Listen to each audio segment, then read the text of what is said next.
Assalamualaikum, Tuan Encik Mujibur Abdul Muiz. Nama saya Wan Muhammad Farhan bin Muhammad Razi. Kami dari kumpulan 4 ingin membentangkan subjek JMJA 1024, iaitu kami pilih tajuk umur mengundi 18 tahun. Memperkenalkan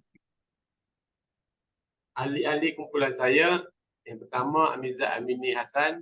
Yang kedua, saya Wan Muhammad Farhan bin Muhammad Razi, 269387. Ketiga, Muhammad Hafizul bin Zailani, 269067.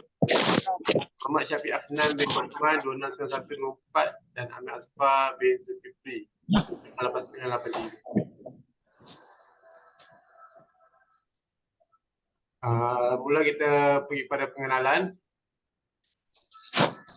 Malaysia sebagai sebuah negara yang damai, sejahtera dan terkenal dengan keharmonian di kalangan berbagai kaum yang berbilang memainkan peranan penting dalam pengaruh sistem politiknya.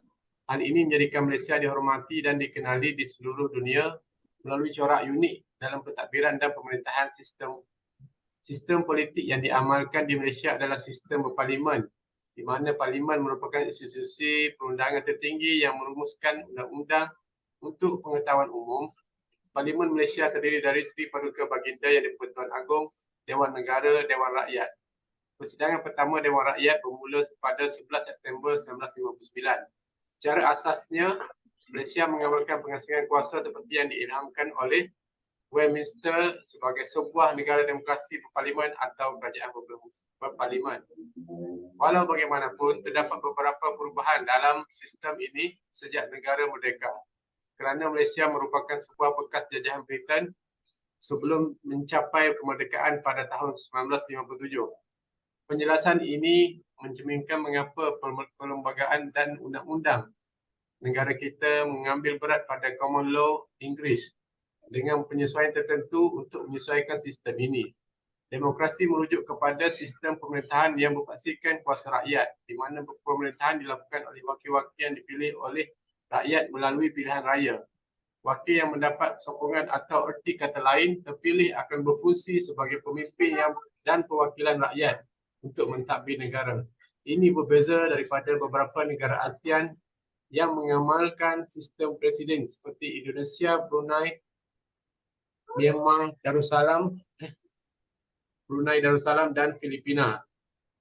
Menurut Larry Diamond, seorang pakar sains politik dari Amerika, demokrasi terdiri daripada 4 elemen utama. Pertama, ia melibatkan sistem politik yang membolehkan rakyat memilih dan menggantikan kerajaan menerusi pilihan raya yang dijalankan secara bebas dan adil. Kedua, ia melibatkan penyertaan aktif warga negara dalam politik dan kehidupan sivil, ketika ia menuntut perlindungan hak asasi manusia bagi semua rakyat. Keempat, demokrasi melibatkan penggunaan undang-undang dan prosedur yang adil dan setara bagi semua warga negara. OU 2015. Meskipun terdapat beberapa pemahaman berbeza tentang demokrasi, ia mempunyai 2 dasar utama yang dapat dikaitkan dengan bagaimana warga dapat dikaitkan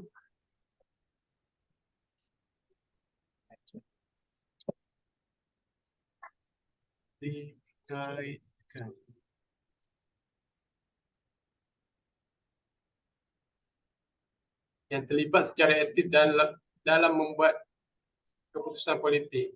Di sisi lain, terdapat demokrasi moden di mana warga negara yang layak masih memegang kuasa berdaulat. Tetapi kuasa politik dilaksanakan secara tidak langsung melalui wakil-wakil yang dipilih oleh rakyat. Ini dikenali sebagai demokrasi perwakilan, Yaakob 2017. Seterusnya, saya serahkan pembentangan kepada Amir Asfar. Okey, terima kasih kepada Encik Farhan. Jadi untuk slide yang seterusnya ini adalah berkaitan dengan konsep undi 18. Jadi seperti yang kita sedia maklum, golongan belia merupakan pemangkin utama dalam mencorak masa depan negara sebagai pemimpin dan penentu perubahan. Keterlibatan mereka adalah penting seperti yang ditunjukkan oleh pilihan raya umum yang ke-14 yang mana menggulingkan kerajaan Barisan Nasional setelah 61 tahun berkuasa. Jadi dalam usaha untuk memberi lebih kuasa kepada golongan muda, Kerajaan Pakatan Harapan mencadangkan menurunkan had umur mengundi dari 21 tahun kepada 18 tahun. Walaupun usaha ini telah mendapat sokongan, terdapat juga penentangan terutamanya dari yang merasakan bahawa golongan muda mungkin belum cukup matang. Sementara itu, beberapa pihak berpengkang menyokong pindaan ini dengan syarat tertentu. Yang lain pula melihatnya sebagai peluang untuk mendidik generasi muda menjadi rakyat yang lebih bertanggungjawab. Pindaan akhirnya diluluskan tanpa bantahan oleh Parlimen dan dengan ini pendaftaran pemilih automatik diperkenalkan. Jadi semua ini membolehkan lebih banyak golongan muda untuk terlibat dalam proses demokrasi. Seterusnya, saya serahkan kepada Encik Hafizul.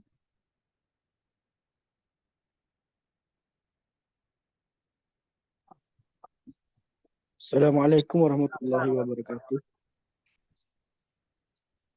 Hak umum mengundi negara luar. Golongan belia semakin penting dalam arena politik dalam negara maju dan bertamadun kerana jumlah besar dan komposisi mereka.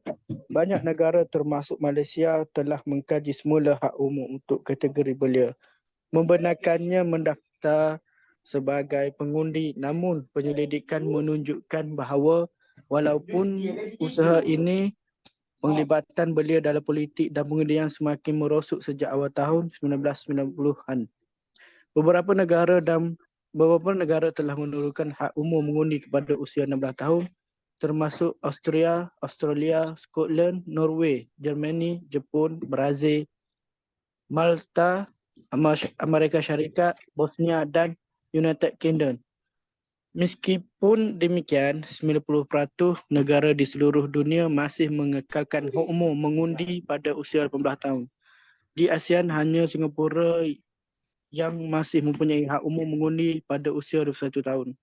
Pelibatan belia dalam politik dan perubahan hak umur mengundi adalah isu penting dalam politik global dan kesannya masih dalam penilaian dan pengawasan.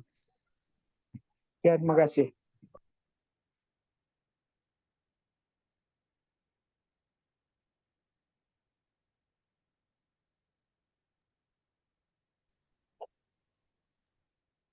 Tak dengar, Fi.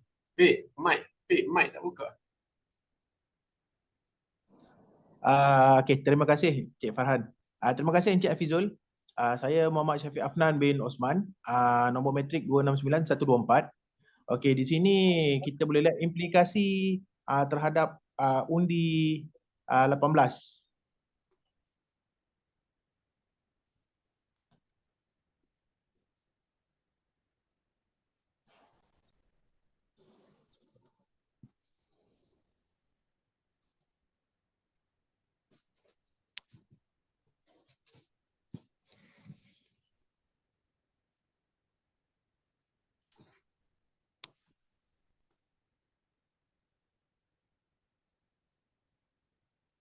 Minta maaf, masalah teknikal. Implikasi undi 18. Golongan belia adalah generasi pewaris yang akan membentuk masa depan negara. Mereka perlu dihormati dan didengar dalam sistem politik, dalam suara politik. Penurunan had umur mengundi ke 18 tahun membawa manfaat dan cabaran. Golongan belia perlu difasilitasi dengan bijak dalam politik, tetapi juga perlu sedar kesan keputusan mereka. Kerjasama antara pemimpin berpengalaman dan belia penting untuk membina masa depan Malaysia dengan mengambil kira idea-idea segar dan mengatasi cabaran yang timbul. Dalam konteks ini, golongan belia mempunyai potensi untuk membawa perubahan positif pada Malaysia dengan sokongan yang mencukupi. Seterusnya, Encik Farhan.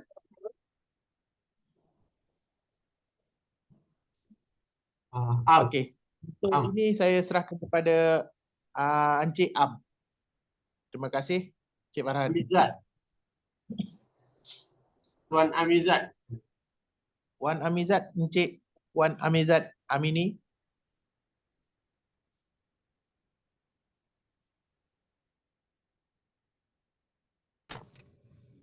Assalamualaikum, salam sejahtera. Terima kasih sahabat seperjuangan saya, rakan setugas saya Muhammad Syafiq Afnan.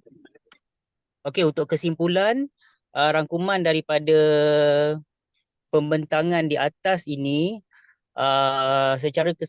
secara kesimpulannya dalam era globalisasi ini, golongan belia memainkan peranan penting dalam arena politik Malaysia. Penurunan had umur mengundi dari 21 tahun kepada 18 tahun adalah satu langkah positif yang membolehkan golongan belia terlibat secara lebih aktif dalam proses demokrasi dan pembuatan keputusan politik. Ini merupakan satu langkah yang memungkinkan mereka untuk menyuarakan pandangan dari aspirasi mereka dalam membentuk masa depan negara. Walau bagaimanapun, penurunan had umur mengundi juga membawa cabaran. Golongan belia perlu diberikan pendidikan politik yang mencukupi untuk memahami implikasi dari setiap keputusan politik yang mereka buat. Risiko pengaruh ekstremis dan keputusan yang tidak matang adalah perkara yang perlu diambil kira. Oleh itu, penting bagi pemimpin politik untuk bekerjasama dengan golongan belia dalam mengarahkan mereka ke arah pemahaman politik yang lebih mendalam. Secara kesimpulannya, dapat dirumuskan di sini, golongan belia adalah pewaris masa depan Malaysia dan pelibatan mereka dalam politik adalah penting untuk pembinaan sesebuah negara.